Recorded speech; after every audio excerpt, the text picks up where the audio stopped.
함께 말씀 보시겠습니다. 오늘 말씀 마태복음 5장의 말씀입니다. 마태복음 5장 27절에서 32절까지 말씀. 마태복음 5장 27절부터 32절까지의 말씀입니다. 제가 먼저 읽겠습니다.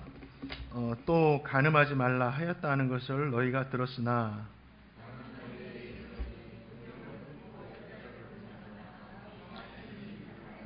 만일 내 오른눈이 너로 실족하게 하거든 빼어내어 버리라. 내 백체 중 하나가 없어지고 온몸이 지옥에 던져지지 않는 것이 유익하며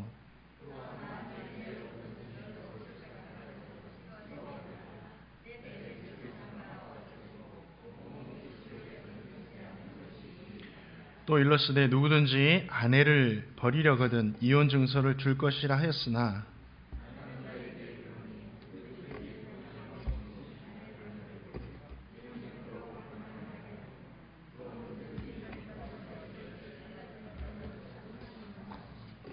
아멘. 오늘 말씀을 통해서 우리 하나님께서 우리에게 귀한 은혜 주실 줄 믿습니다.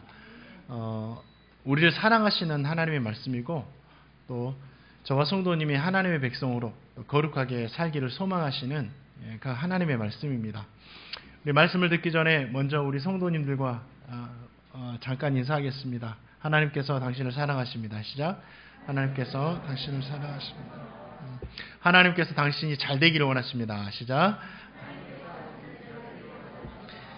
네, 잘 되기 원하세요.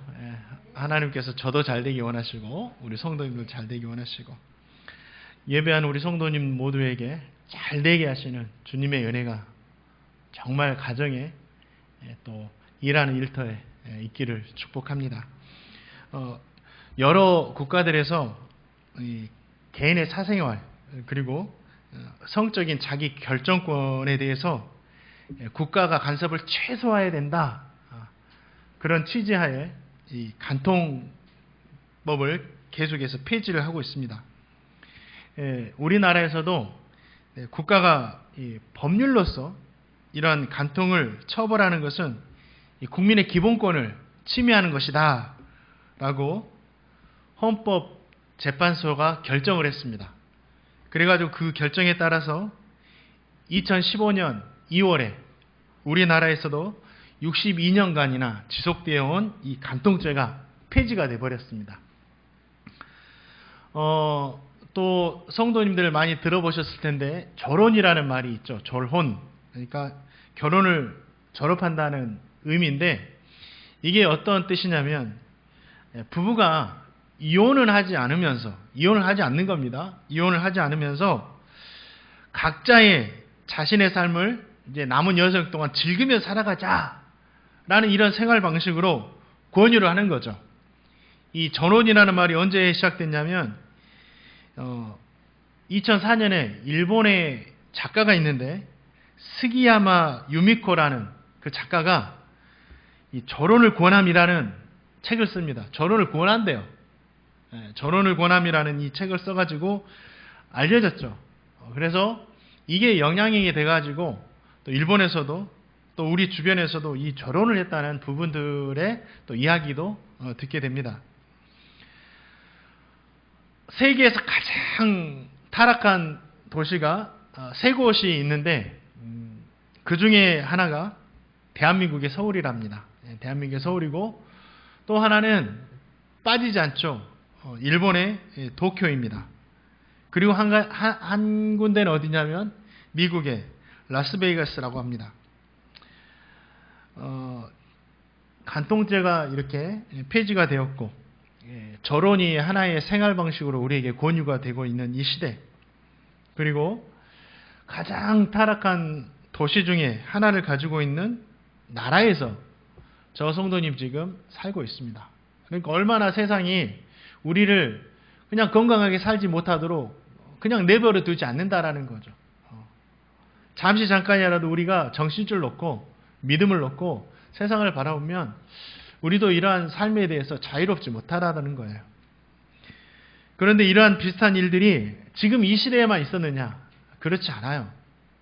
역사를 보고 성경을 보고 과거를 보아도 이런 동일한 일은 계속해서 있었습니다. 시대마다 계속 있었어요. 요셉이 살던 시대에도 있었죠. 그리고 가나안 땅에 살고 있는 이스라엘 백성들에도 이런 문제들이 많이 있었고, 다윗의 시대에도 왕정의 국가가 세워진 이 다윗의 시대에도 있었고, 예수님이 사역하셨던 로마가 지배했던 그 시대에도 이런 문제는 계속해서 있었습니다.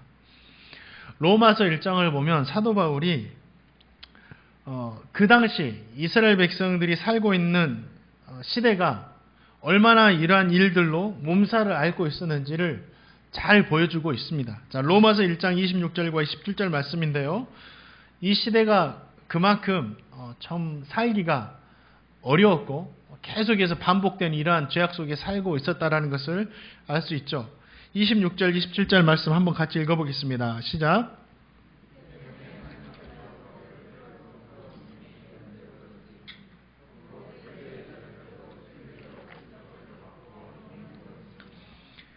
이와 같이 남자들도 순리대로 여자 쓰기를 버리고 서로 향하여 음욕이 불일듯하며 남자가 남자와 더불어 부끄러운 일을 행하여 그들의 그릇 때문에 상당한 보응을 그들 자신이 받았느니라.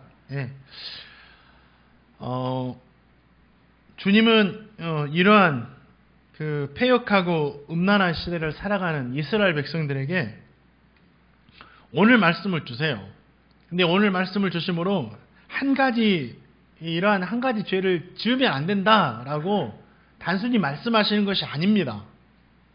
이 말씀을 통해서 예수님을 믿는 하나님의 백성이 거룩함을 지키며 살기를 원하시는 주님의 소망이 담겨 있다는 거죠. 또 한 가지는 하나님께서 세워주신 이 가정, 하나님이 세우셨습니다. 이 가정이 건강하게 지켜지고 보존되기를 원하시는 간절한 소망이 오늘 말씀에 담겨 있는 거예요. 예수님께서 7번째 계명을 말씀하시면서 31절과 32절에 이혼 증서를 말씀하시고 이혼에 대해서 언급하시는 것을 보면 이 7번째 계명은 남편과 아내가, 그러니까 부부간에 서로 지켜야 하는 그런 말씀이었다라는 것을 알 수가 있다라는 거죠. 모든 성도에게도 주시지만 특별히 부부간에 주시는 말씀이 오늘 말씀이라는 거예요. 또 부부간에 주시는 말씀이라고 해서 나에게 해당되지 않느냐? 아니죠. 앞으로 가정을 꿈꾸는 젊은이들에게도 오늘 말씀은 또 해당이 된다라는 거죠. 27절 말씀을 보니까 주님은 이스라엘 백성들을 향해서 이렇게 말씀하십니다. 간음하지 말라 하셨다 하는 것을 너희가 들었다라고 이야기하세요. 이스라엘 백성들이 이 말씀을 계속 듣고 알고 있었다라는 거죠. 자, 출애굽기 20장 14절과 신명기 5장 18절을 보면 10계명을 통해서 하나님께서 간음하지 말라는 7번째 계명을 주셨습니다. 이스라엘 백성들은 이 율법의 말씀을 계속 듣고 알고 있었어요. 그런데 어떻게 듣고 있었느냐가 중요한 거죠. 이스라엘 백성들은 자신들에게 율법을 가르치는 선생이었던 랍비들에게 이 말씀을 들었는데, 이 랍비들은 어떻게 이 말씀을 해석했냐면, 결혼을 한 부부의 관계를 맺은 이 상대 이외에 다른 사람들과의 육체적인 접촉을 하는 것이 간음이다라고 말을 했어요. 그러니까 마음과 생각과 이거는 상관없이 내가 행동으로만 하지 않으면 이 계명을 지키는 사람이었다라는 거죠. 그러니까 내 마음 상태는 어쩌든가 상관없이 나는 이 행동으로만 하지 않으면 나는 순결한 사람이야 라고 생각하면서 살아갔다라는 겁니다. 근데 주님은 랍비들의 가르침에 또 한 가지를 더 말씀하세요. 어떻게 말씀하냐면, 물론 행함으로도 이렇게 하면 안 되지만 너희들 내면, 그러니까 마음까지도 이러한 생각을 하면 안 된다라고 말씀하시는 거예요. 마음까지도 이러한 마음을 가지면 이미 너희들은 간음한 사람이다라고 강력하게 주님께서 말씀하시는 거죠. 그러면 왜 주님께서 이 마음으로도 이러한 생각을 품을 때 이미 7번째 계명을 범했다라고 말씀하시는 걸까요? 또 마음으로 품는 이러한 죄악이 무엇인가요? 오늘 말씀을 통해서 두 가지 정도 볼 텐데요. 자, 마태복음 5장 28절 말씀 한번 같이 읽어보겠습니다. 마음으로 품는 것이 무엇인가? 5장 28절 말씀 읽겠습니다. 시작. 나는 너에게 이르노니 음욕을 품고 여자를 보는 자마다 마음에 이미 간음하였느니라. 그렇죠? 여자라고 나와 있는데 이성입니다. 그렇게 남자가 여자를 보고 여자가 남자를 보는 거죠. 여기서 본다라고 할 때 단어가 있어요. 본다. 이 본다는 말이 어떤 거냐면 주의를 기울여서 관찰하는 겁니다. 주의를 기울여 자세하게 보는 거예요. 이것은 뭐냐면 일반적인 아름다움을 보는 것이 아니에요. 일반적으로 아름다움을 보면 자연스럽게 눈이 가는 거죠. 그러지 않나요? 멋진 것을 보면 자연스럽게 눈이 가는 겁니다. 이건 나쁜 게 아니에요. 선도 아니고 악도 아니고 자연스러운 겁니다. 꽃이 아름다운 것을 보면 야 아름답다고 이야기하는 게 자연스러운 거죠. 예쁘고 아름다운 사람을 보면 아 정말 아름다운데 야 예쁜데 이건 자연스러운 겁니다. 이게 나쁜 게 아니에요. 만약에 아름다운 것을 보고 아름답게 생각하지도 않고 멋지고 예쁜 것을 보는데 전혀 그런 감정이 없다고 한다면 이것은 고장난 거예요. 병든 겁니다. 그렇죠? 아직 결혼하지 않는 남녀가 예쁘고 멋진 사람을 보면서 예쁘다, 멋지다 생각을 해야지 사랑이 이루어지고 결혼하게 되는 거죠. 자연스러운 거예요. 건강한 거예요. 그런데 오늘 28절에 나오는 이 시선은 이런 건강한 시선이 아닙니다. 어떤 거냐면 상대방을 소유하기 위한 목적으로 계속해서 바라보는 거예요. 계속해서 바라보는 겁니다. 성경을 보니까 유명한 사람이 있더라고요. 이 가정을 가졌음에도 불구하고 이러한 시선으로 이성을 바라봤던 사람들이 있더라고요. 누구였죠? 대표적으로 남자 중에서는 다윗이었고 여자 중에서는 누구였어요? 보디발의 아내였습니다. 자, 사무엘하 11장 2절 말씀 한번 같이 읽어보겠습니다. 사무엘하 11장 2절 시작. 저녁 때에 다윗이 그의 침상에서 일어나 왕궁 옥상에서 거닐다가 그곳에서 보니 한 여인이 목욕을 하는데 심히 아름다워 보이는지라. 근데 여기에서 다윗이 볼 때는 아름다움을 보는 게 아니었어요. 자세히 관찰하는 겁니다. 상대를 소유하기 위한 목적으로 계속해서 봤던 거예요. 이게 어떻게 할 수 있냐면 이 여인을 본 후에 사람을 보내고 그 여인이 누군가 알아봐라 하는 거예요. 알아보니까 누구였어요? 자신의 부하 장군 우리아의 아내 밧세바였습니다. 그럼 여기서 멈춰야죠. 아, 나의 충신이는 우리아의 아내였구나. 참 아름다운 사람과 결혼했구나 하고 멈췄어야 되는데 어떻게 합니까? 자세히 알아보고 장군 우리아가 전쟁터에 나갔다는 사실을 알고 아 혼자 있구나 하고 자신의 침실로 불러들여가지고 밧세바 동침합니다. 예, 이러한 시선으로 계속 바라보니까 자신도 모르게 이러한 죄를 저질렀다라는 거죠. 창세기 39장을 보면 애굽의 시대장이었던 보디발의 아내가 나와요. 이 보디발의 아내가 어떻게 하죠? 성경을 보니까 요셉에게 눈짓을 했다고 그랬어요. 심히도 아름답고 용모가 빼어난 요셉을 계속 바라보면서 이제는 눈짓을 하는 겁니다. 그러면서 어떻게 이야기해? 나와 동침하자, 나와 동침하자. 근데 요셉은 어떻게 합니까? 그걸 거절하죠. 그리고 도망칩니다. 그런 거예요. 다윗과 보디발의 아내가 행함으로 하기 전에 뭐였어요? 이 시선으로, 이 마음을 품는 시선으로 계속 바라보았죠. 결국은 이 시선이 뿌리가 되어가지고 행함으로도 하게 만드는 그런 7번째 계명을 어기게 만드는 그러한 죄악을 저지르게 만들었다라는 거죠. 그래서 주님은 이 근본, 행함의 근본이 되는 마음까지도 잘 다스리기를 원했다라는 겁니다. 오늘 말씀을 들으니까 이스라엘 백성들은 전부 다 나는 행함으로 그렇게 살지 않아 생각했는데 마음으로 했다라는 이 말씀을 듣고 나서 이 말씀에 자유로울 이스라엘 백성들이 단 한 사람도 없었다라는 거죠. 사람의 눈에는 보이지 않지만 우리 하나님은 마음과 중심까지 다 보시기 때문에 하나님의 눈에는 모두가 이 7번째 계명을 범하고 있는 사람들일 뿐이었습니다. 그런데 이 이스라엘 백성들만 그러느냐? 그러지 아니라는 거죠. 저와 성도님도 마찬가지예요. 저의 이야기입니다. 이스라엘 백성들처럼 이 말씀에서, 주님의 말씀에서 자유로울 사람은 단 한 사람도 없다라는 거죠. 없어요. 우리 모두가 죄인이에요. 행함으로만 했다고 해서 욕을 먹는 죄인이 아니고, 행함으로 하지 않아도 우리의 마음으로만 이런 것들을 가져도 이미 주님의 말씀에 의하면 범죄한 사람들일 뿐이에요. 그렇다면 저와 성도님 어떻게 해야 돼요? 주님의 말씀을 듣고 어떻게 해야 됩니까? 먼저는 우리 자신을 위해서 기도해야 돼요. 우리 시선을 위해서 기도해야 됩니다. 주님의 도우심이 아니고는 살아갈 수가 없기 때문이에요. 하나님, 우리 할 수 없습니다. 하나님, 우리는 무능하고 부족합니다. 우리의 마음과 우리의 시선을 고쳐주시고 하나님, 악에 빠지지 않도록 우리를 붙들어 주옵소서. 주님을 붙들어야 돼요. 또 한 가지는, 나는 행하지 않았다고 해서 또 상대방은 또 행함으로 그렇다고 해서 막 전제하고 돌 던지고 이러면 절대 안 돼요. 다윗을 욕할 필요가 없습니다.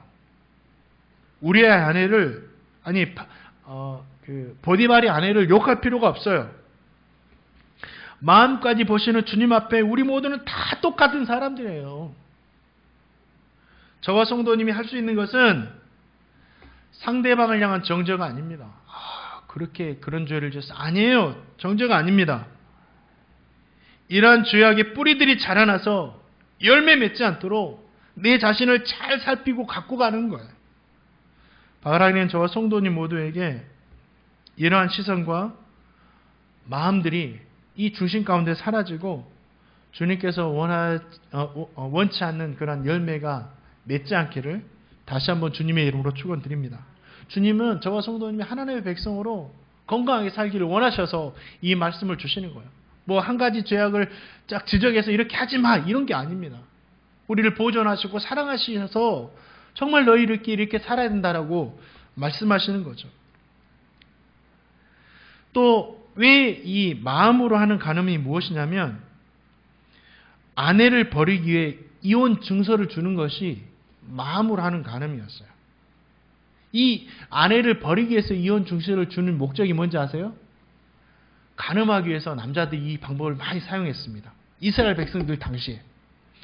자, 신명기 24장 1절 말씀 한번 보겠습니다. 한번 읽겠습니다. 신명기 24장 1절 말씀 시작.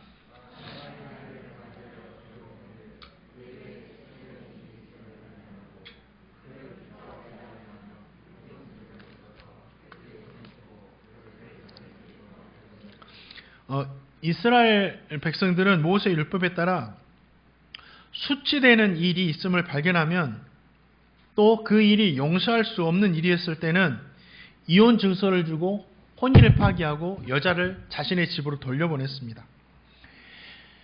이 계명에서 문제가 되는 게 있어요. 이게 계명이 뭐냐면, 수치되는 일이 뭐냐라는 거죠. 수치되는 일이. 이 율법을 연구하고 해석하는 힐렐 학파라는 학자들이 있었습니다. 힐렐 학파라는. 이들이 누구였냐면, 이 바벨론 포로 기간 동안에 태어나가지고 이 바벨론에서, 이스라엘 백성이지만 바벨론에서 초등학문, 중등 교육까지 다 받습니다. 그리고 나서 40세에 이 성경, 율법을 배우기 위해서 예루살렘으로 이주한 학자들이에요. 그렇기 때문에 이들은 외국에서 태어나서 또 이스라엘로 왔기 때문에 원래 예루살렘에 살던 사람들보다는 좀 생각이 진보적이었어요. 그리고 이들은 계속해서 흘러내려와서 예수님 당시에도 활동했던 바리새인들 중에 한 분파였습니다. 힐렐 학파가. 그런데 이 사람들이 이 수치되는 일, 그러니까 신명기 4장 1절에 나온 이 수치되는 일을 어떻게 해석을 하냐면, 남편이 생각하기에 수치스러운 일이다라고 해석을 해요. 남편이 생각하기에 수치되는 일이다. 그러면 문제가 되는 것이 있어요. 남편이 생각하기에 따라서 정말 큰 일도 수치되지 않은 일이 될 수 있고, 그렇죠? 남편이 생각하기에 조그만 일도 수치되는 일이 되어서 이혼할 수가 있었다라는 거죠. 유대인들은 이 힐렐 학자들의 해석을 받아들입니다. 좀 자유스럽잖아요. 좀 쉽잖아요. 받아들여가지고 남편이 생각하기에 수치되는 일이고 그것을 용서할 수 없으면 이혼 증서를 주고 이 여인과 이혼을 했습니다. 그런데 이 유대인들이 이 말씀을 하나님의 백성으로 거룩함을 지키고 순결함을 지키기 위해서 이 말씀을 사용해서 이혼 증서를 준 것이 아니라 변질됩니다. 자신들의 욕망을 채우기 위한 이 방법으로 이것을 활용을 해요. 쉽게 말해서 부인과 살다가 지겨워지니까 새로운 결혼을 하기 위해서 아내가 어떤 행동을 하면 자신에게 수치스러운 일이다. 이건 도저히 용서할 수 없다고 하면서 트집을 잡아가지고 이혼 증서를 막 써주는 겁니다. 지금 주님께서 그 말씀을 하시는 거예요. 그런데 이것이 단순히 이혼 증서를 써주는 것이 문제가 되는 게 아니라 정말 무서운 것은 이 남성들이 처음부터 끝까지 하나님의 말씀을 지켜야 한다는 그 명목으로, 겉으로는 하나님의 말씀을 지킨다는 명목으로 이혼하려고 하는 근본적인 죄악의 욕망을 철저히 감춘다라는 거예요. 자신의 욕망을 채우려고 하나님의 말씀을 이용해가지고 아내를 버린다라는 거예요. 얼마나 무서운 겁니까? 하나님의 말씀을 통해서 내 자신을 지켜야 되는데 하나님의 말씀을 이용해가지고 자신의 욕망을 채우려고 하는 것들이 얼마나 무섭냐고요. 이 일은 자신도 7계명을 범하는 거지만 오늘 마태복음 5장 32절 말씀에 의하면 상대방도 7계명을 범하는 간음하게 만드는 무서운 일이었어요. 자신의 욕망을 위해서 하나님의 말씀을 이용하는 것이 얼마나 무섭습니까? 하나님의 말씀을 막 이 죄악을 사용하는데 막 이용을 하는 거예요. 이것은 7계명을 어기는 것보다 더 무서운 죄악입니다. 주님은 행함으로만 하지 않았다고 해서 죄가 아니라 마음으로만 해도 이미 범죄했다라고 말씀하세요. 얼마나 무서워요. 이런 것들이. 사랑하는 성도님, 저와 성도님은 오늘 말씀을 통해서 기억해야 돼요. 우리의 행함도 하나님 앞에 받으실 만한 모습이 돼야 되지만 우리의 마음의 중심도 하나님께서 받으실 만한 모습이 돼야 된다. 우리 하나님은 지금, 우리 예수님 지금 이스라엘 백성들에게 그걸 원하시는 거예요. 예수님께서 오늘 이혼 증서를 줘라 이렇게 말씀하시는 것 같은데 이혼 증서를 주라고 하시는 이유가 있습니다. 이 말씀을 하신 이유가 있습니다. 이게 뭐냐면 이 7계명을 범하는 이 간음하는 것이 얼마나 무서운 파괴력이 있는지를 우리에게 말씀하시는 거예요. 이혼한다는 것은 뭐죠? 부부간의 관계가 깨진다라는 거예요. 완전히 깨진다라는 거예요. 이 7계명을 범하는 것은 하나된 부부 관계를 완전히 갈라놓는 엄청난 파괴력이 있습니다. 가정을 완전 파탄시키는 거죠. 서로에게 지울 수 없는 이 상처를 주고 서로의 신뢰를 완전히 깨뜨린다라는 거죠. 어떤 소설의 내용인데 어렴풋 이렇게 기억이 나요. 부부가 살아계서 결혼을 하다가 살다가 그 아내가 잠시의 실수 때문에 외도를 합니다. 외도를 해요. 그런데 남편도 그에 대한 책임을 통감하면서 아내를 용서하고 다시 건강한 가정을 세우기 위해서 살아가요. 그런데 그 아내가 그것을 이겨내지를 못해요.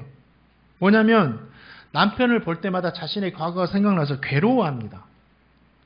그래서 어느 날은 이 부인이 남편과 진지하게 대화를 하면서 자신의 괴로움 심정을 말해요.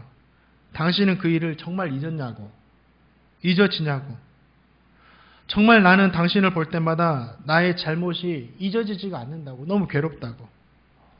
그 말을 곰곰이 있던 남편이 나도 당신을 용서한 것 같았지만 어느 순간 당신을 볼 때마다 그 생각에 사로잡혀서 정말 고통스럽다고 이 이야기를 해요. 그래서 그 소설에 보면 결국은 두 사람이 헤어지게 됩니다. 소설 이야기지만 정말 이러한 7계명을 범하는 것은 사람 사이를 갈라놓는 엄청난 파괴력이 있는 거죠. 주님은 이것을 아셨기 때문에 이스라엘 백성들에게 이 말씀을 하시는 거예요. 마음으로도 하지 말아라. 마음으로도 하지 말아라. 또 이 말씀은 뭐냐면 남성들에게 좀 부담이 되는 말씀이 될 수도 있는데 이 여성들을 보호하기 위한 주님의 말씀이었어요. 여성들을 보호하기 위한 주님의 말씀이었습니다. 주님은 그래요. 음행한 이유 없이 아내를 버리면 이런 말씀을 하세요. 그러면 이 말씀을 오해해서 그러면 음행한 이유로 이혼할 수 있구나 라고 생각하면서 예수님께서 이혼을 정당화하신다. 이혼할 수 있다. 그래서 이혼 증서를 주라고 하신다. 이렇게 생각할 수 있는데 오늘 말씀은 이혼을 정당화하시는 주님의 말씀이 아니에요. 절대 아닙니다. 주님은 가정이 깨지기를 원하지 않으세요. 지켜가기를 원하시는 거예요. 그러면 왜 주님께서 이 말씀을 하셨느냐? 그때 당시는 남성 중심의 사회, 가부장의 사회, 이스라엘이 가부장의 사회였어요.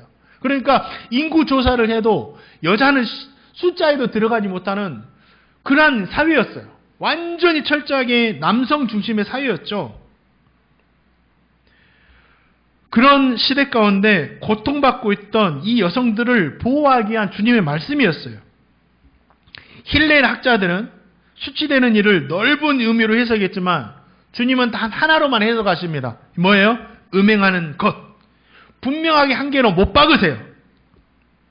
음행한 이유를 제외하고는 어떤 것도 이혼의 사유가 될 수 없다라고 말씀하시는 거예요. 여성들이 그렇게 한다는 말씀이 아니에요. 이건 남성들에게 하시는 말씀이에요. 남편과 아내가 단지 싫어진다는 이유로 이혼할 수 없다. 못 박으신 거예요. 성격이 맞지 않는다는 이유로 이혼할 수 없다라고 못 박으시는 거예요. 요즘에 이혼의 근본적인 표면적으로 드러나는 1번이 뭔지 아시죠? 성격이 맞지 않다라는 거예요. 그거는 자신의 중심을 감추는 겁니다. 성격이 맞지 않다는 이유로 이혼할 수 없다고 못 박으시는 거예요. 또 집안의 문제로도 이혼할 수 없다. 집안 문제로 맞지 않아가지고 이혼하는 사람이 얼마나 많은지 몰라요. 아니에요. 경제적인 문제로도 이혼할 수 없다. 자녀의 교육적인 문제로도 이혼할 수 없다라고 주님께서 못 박으시는 거예요. 단 한 가지 이유만이다. 예수님은 당시 말도 되지 않은 여러 가지 이유를 들어가지고 그것이 나에게 수치된다. 이것은 용서할 수 없다. 이렇게 말하면서 이혼 증서를 주고 이혼당하는 여성들의 편에 서서 오직 음행한을 제외하고서는 이혼할 수 없다라고 획기적인 말씀을 하심으로 온갖 이유로 정말 억울하게 이혼당하는 이 여성들의 인권을 보호하시고 여성들을 보호하시기 위해서 지금 이 말씀을 하셨다라는 거예요. 당시 이혼을 당한 여성들의 삶이 정말 비참했습니다. 남성 중심의 사회였으니까 얼마나 힘들었을까요? 남성과는 다르게 사회적인 제약도 많았고 정말 수많은 어려움에 놓이게 되었다라는 거예요. 그런데 엄밀히 말하면 당시에도 그렇고 지금도 그런 것 같아요. 여성들보다는 남성이 이 7계명을 저지르는 경우가 너무 많았어요. 여성보다는 그렇지 않나요? 이혼 증서를 써주려면 여성이 남성을 불러가지고 이리 와 하면서 써주는 것이 더 자연스러울 것 같아요. 이 말씀은 이혼을 정당화시키는 것이 아니라 여성들을 보호하시기 위한 주님의 말씀이었어요. 저와 성도님은 주님의 말씀에 따라서 행함뿐 아니라 마음으로도 이런 7번째 계명을 지키며 살아야 됩니다. 그러면 저와 성도님이 이 말씀을 어떻게 지킬 수 있냐고요. 주님께서 그 방법까지 오늘 말씀해 주고 계세요. 어떻게 우리는 이 말씀을 지키며 살 수가 있습니까? 또 주님께서 세워주신 이 가정을 어떻게 아름답게 건강하게 세워갈 수 있습니까? 자, 마태복음 5장 29절 말씀 같이 읽어보겠습니다. 이 9절 시작.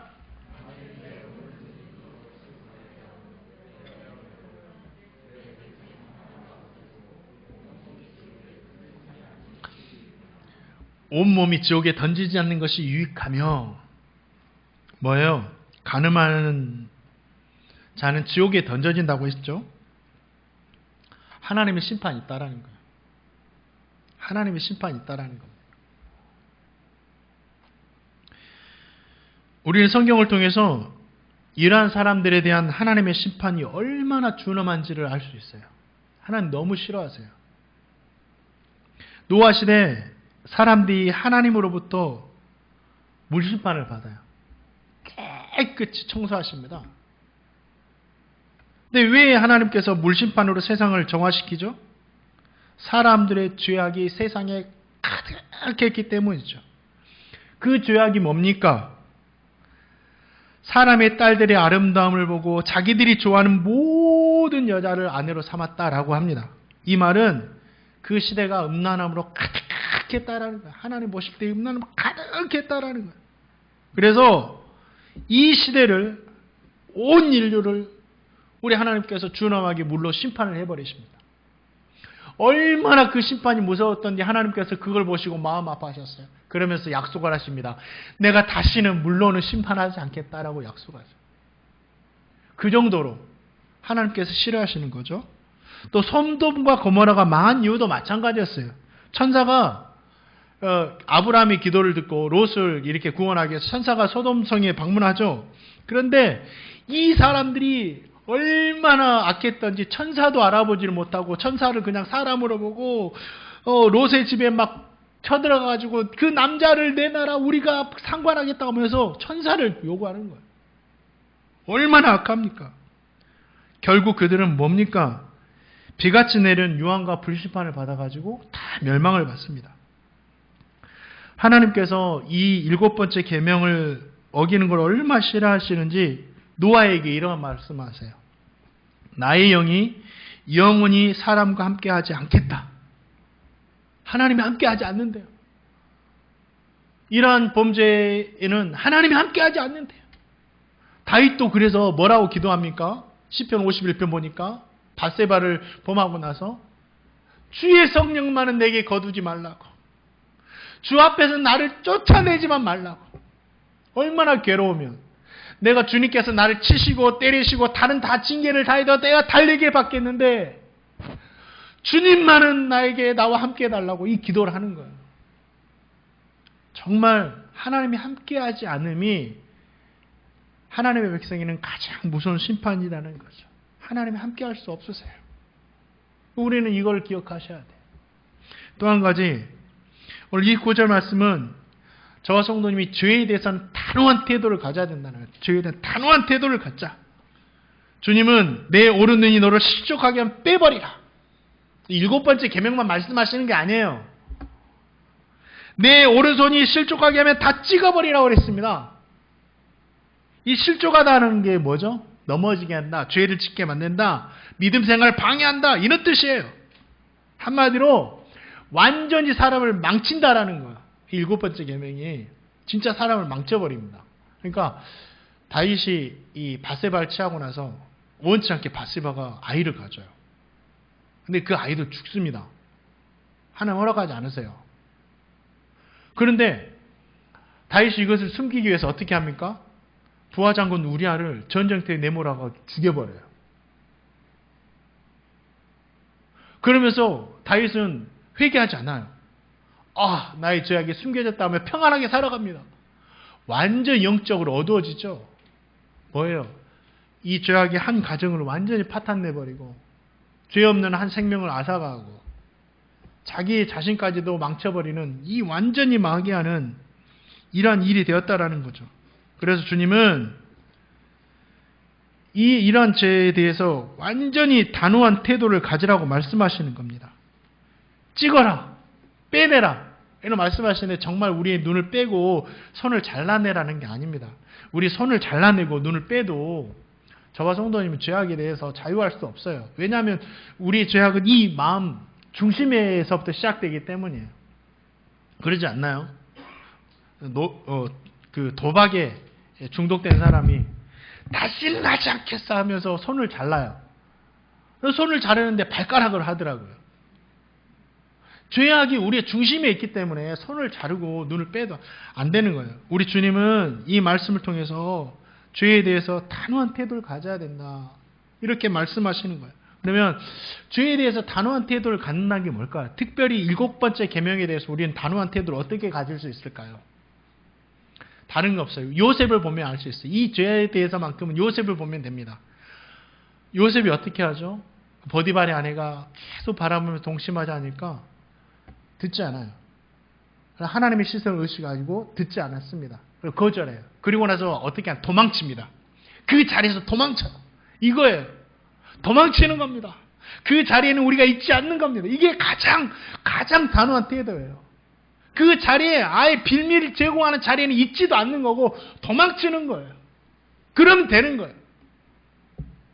이게 소극적인 것 같지만 7계명을 지킬 수 있는 가장 좋은 방법이기도 합니다.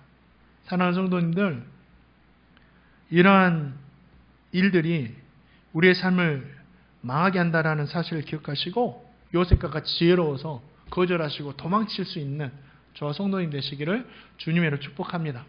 어떤 사람은 죄와 싸우되 피 흘리기까지 싸워야 돼 하면서 그 자리에 계속 머물다 보면 정말 피 흘려 죽어요. 그러니까 그 죄는 도망쳐라. 또 마지막으로 우리가 어떻게 이 말씀을 지킬 수 있느냐. 적극적으로 사랑을 실천하라. 이게 뭐냐면 우리가 7번째 계명의 말씀을 지키기 위해서 적극적으로 사랑을 실천해야 되는데 이 말씀은 이 부부간에 주는 말씀이라고 했습니다. 그래서 하지 않아야 돼 이렇게 소극적으로 지킬 수 있는데 우리 적극적으로 지켜야 되는데 자 컵이 있는데 컵에는 공기가 가득하잖아요.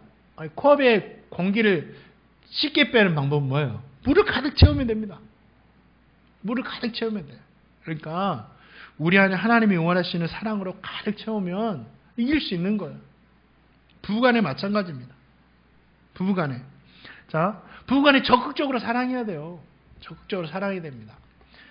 자, 마가복음 10장 9절 말씀 한번 읽어보겠습니다. 마가복음 10장 9절 시작.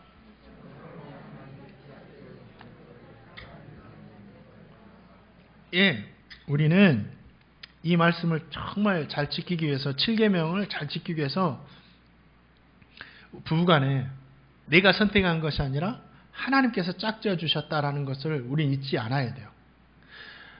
중매를 해서 만나셨든지 연애를 해서 만나셨든지 결국 선택은 내가 하는 겁니다. 근데 그 선택마저도 하나님께서 하게 만드셨죠. 그렇죠? 하나님이 짝지어 주신 거예요.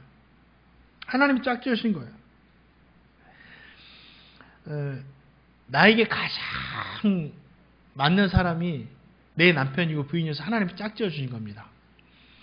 얼마 전에 제가 장례식장을 잠시 다녀왔습니다. 그곳에서 이제 70세가 넘으신 이 어르신들의 대화를 잠깐 듣게 되었거든요. 참 재밌고 유익했어요. 그분들은 아마 교회는 다니지 않으셨던 것 같아요. 그냥 술을 드시면서 얼굴이 붉어져가지고 막 이야기하시는데 재밌더라고요. 어떤 할아버지 한 분이 이런 말을 하대요. 조강지처가 제일이요. 아파도 마누라가 있는 것이 최고요. 혼자 돼보니까 이제야 깨닫게 된다. 니들은 마누라한테 잘해라. 이런 이야기를 막 하시더라고요. 잘 들어보니까 아내가 백혈병으로 아플 때는 그 시간에 감당해야 하는 어려움도 있었대요. 백혈병으로 아프니까 얼마나 힘들었겠어요. 그 아내를 이렇게 케어하려고. 그런데 아내가 떠나고 보니까 그 시간마저도 너무 소중하더라 하는 거예요.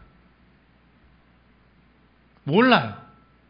그 시간은 힘들지만 지나보니까 그것도 소중했다는 것을 알 수 있다는 거죠. 예전에 그 ABC라는 미국 방송에서 99세가 된 동갑내기 부부였어요. 99세가 남편도 아내도 99세였어요. 동갑내기 부부였던 도널드 비비안 하트라는 이 부부를 취재했어요. 80주년 결혼 기념일이었습니다. 80주년. 80년을 살았대요. 둘이 만나가지고. 그래서 물어봤어요. 어떻게 80년을 이렇게 살 수 있었습니까? 그냥 살아도 80년 살기가 힘든데 부부로 어떻게 80년을 살 수 있었습니까? 라고 물어보는 거예요. 미국 사회에서 희귀했던 거죠. 남편이 이렇게 대답을 해요. 이 도널드가 이렇게 대답을 합니다. 항상 함께 웃는 것이 좋았습니다. 함께 즐겁게 지내는 것이 오랫동안 함께 살 수 있던 힘이 되었습니다. 라고 해요. 남편은 좋았나 봐요. 그냥 웃고 살 수 있었으니까. 그런데 그 웃음 뒤에는 아내의 희생이 있었다라는 거죠.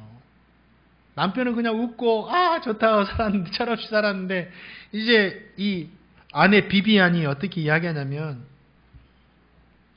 하나님을 우선으로 생각하는 것이 중요했습니다. 80년을 살면서 하나님이 짝주셨다 생각하고 하나님을 우선 생각했대요. 그리고 저는 배우자를 내 남편을 항상 도우려 했습니다. 그러니까 무엇인가 사랑받으려고 하는 것이 아니라 무엇인가를 계속 도와주려고 했대요. 그러니까 남편이 웃고 살 수 있었던 거예요. 그리고 잘못된 것에 집중해서는 안 됩니다. 얼마 잘못된 것이 많았을까요? 80년 살면서 상처 주는 거. 근데 거기에 집중하지 않았대요. 그래서 80년을 살 수 있었다라는 거죠. 역시 인터뷰를 들어도 남편보다는 아내가 위대한 것 같아요. 우리 남편들 아내에게 잘하셔야 됩니다.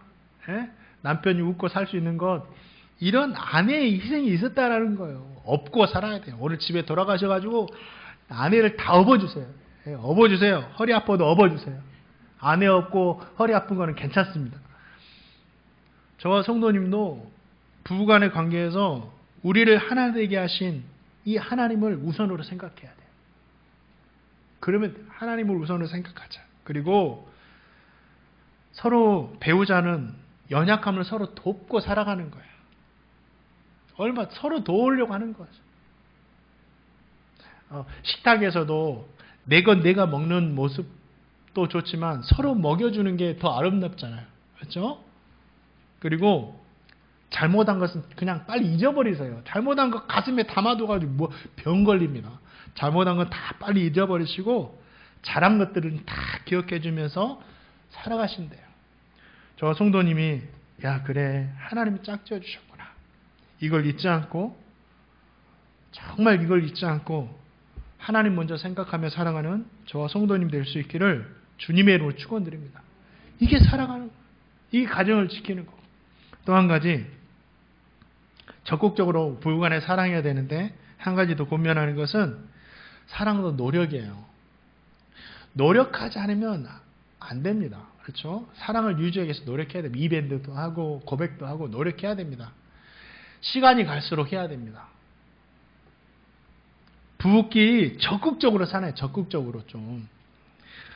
저와 나이가 비슷한 개그맨이 이 TV에 나와서 이야기하는 걸 들었어요. 뭐라고 하냐면 부부끼리도 뽀뽀를 하냐고. 이제 결혼해가지고 이제 10몇 년도 안 되는 것 같은데 이 개그맨이 웃기면서 하는 거예요. 부부끼리도 뽀뽀하냐고. 가족끼리는 그런 거 하면 안 된다고. 이렇게 하니까 진담반 농담만으로 했던 거죠. 그리고 그 이야기를 듣던 사람들이 막 공감하는 거예요. 저는 이 시대를 좀 반영하고 있다라는 생각을 했죠. 그런데 저는 그 이야기를 들으면서 참 씁쓸한 생각이 들었어요. 부부는 애정 표현 잘 해야 됩니다. 부부끼리는 애정 표현 잘 해야 돼요. 해야 됩니다. 사랑한다는 말도 잘 해야 됩니다. 사랑하는 말 자주 하세요. 사랑하는 말 좀 식상하게 사랑해. 이렇게 하지 마시고 좀 사랑한다는 말 자주 하세요. 너무 자주 하다 보면 식상할 수도 있지만 괜찮아요. 안 하는 것보다는 식상한 게 낫습니다. 자주 하셔야 돼요. 왜 그런지 아세요? 잘 아시잖아요. 마음이 멀어지면 몸도 멀어지게 돼 있어요. 몸이 멀어지면 마음도 멀어지게 돼 있습니다. 마음과 몸이 하나이기 때문에 노력해야 돼요. 예전에 한 프로그램에서 사랑하는 연인들을 대상으로 참 재미있는 실험을 했어요. 근데 그 연인들이 누구냐면 이제 막 사귀어가지고 100일도 되기 전에 그 연인들이었어요. 그리고 얼마나 사랑이 막 뜨겁겠어요. 서로에 대한 마음도 알아가고 하고자 하는 마음이 얼마나 뜨겁겠어요. 그러한 사람들에 대해서 시험을 했는데 사랑하는 연인이 카페에 들어갔습니다. 그래서 앉아있다가 여자친구가 먼저 화장실 간다고 자리를 피합니다. 그러면 먼저 준비됐던 정말 제가 봐도 정말 예쁘고 아름다운 여자가 그 혼자 남아있는 남자에게 눈짓을 합니다. 눈짓을 하면서 웃어요. 막 그러면서 막 하는 거예요. 그런데 이 남자가 그 시선을 보면서 대부분 어떤 반응을 보이냐? 불편해합니다. 불편해요. 자기가 사랑하는 사람이 있는데 또 다른 사랑이 들어오니까 불편해요. 그래서 어떤 사람은 심지어는 그 시선을 너무 불편해 피하고자 마주보는 시선을 피하고자 등을 돌리고 자리를 위치해서 앉더라고요. 대부분이 다 그렇게 되는 거예요. 왜 그렇습니까? 서로 사랑하다 보니까 정말 사랑하는 사람이 있다 보니까 어떤 유혹들도 틈을 타지 못하다라는 거예요. 이렇게 사랑하다 보니까 이러한 유혹들도 아무렇지 않게 막 튕겨내더라는 거죠. 나는 내 사랑하는 내 애인밖에 없어 하면서 아무리 예쁜 사람이 와도 이게 보이지 않는 거예요. 완전히 깍지 씌워버린 거죠. 사랑하는 성도님들, 저는 참 의미가 있다고 생각했어요. 항상 그렇게 사랑하며 살 수는 없겠죠. 그렇게 살아다 죽겠죠. 그렇게 살 수 없지만 중요한 건 사랑은 노력이다라는 거예요. 부부간에 정말 적극적으로 사랑하고 이 사랑이 유지될 때 어떻게 하죠? 우리는 세상의 유혹들을 아무렇지 않게 튕겨낼 수 있다라는 거예요. 아무렇잖아. 내가 가장 사랑하는 사람이 여기 있는데. 사랑하는 성도님들, 오늘 말씀을 기억하시기 바랍니다. 그래서 사랑도 노력이구나. 부부간에 적극적으로 사랑하셔서 세상에 어떤 유혹이 오더라도 튕겨내고 부부간에 더 뜨겁게 살아가는 저와 성도님 될 수 있기를 주님의 이름으로 축원드립니다. 말씀을 맺을게요. 오늘 7번째 계명인 간음하지 말라는 주님의 말씀을 들었습니다. 저 성도님 모두가 행함뿐 아니라 행함의 근원이 되는 마음까지도 하나님의 말씀에 순종하며 살아가시기를 주님의 이름으로 축원드립니다. 또 7번째 계명을 어기는 또 지키지 않고 사랑하는 자에게 주님 뭐예요? 준엄한 심판이 있다라는 것을 기억하세요.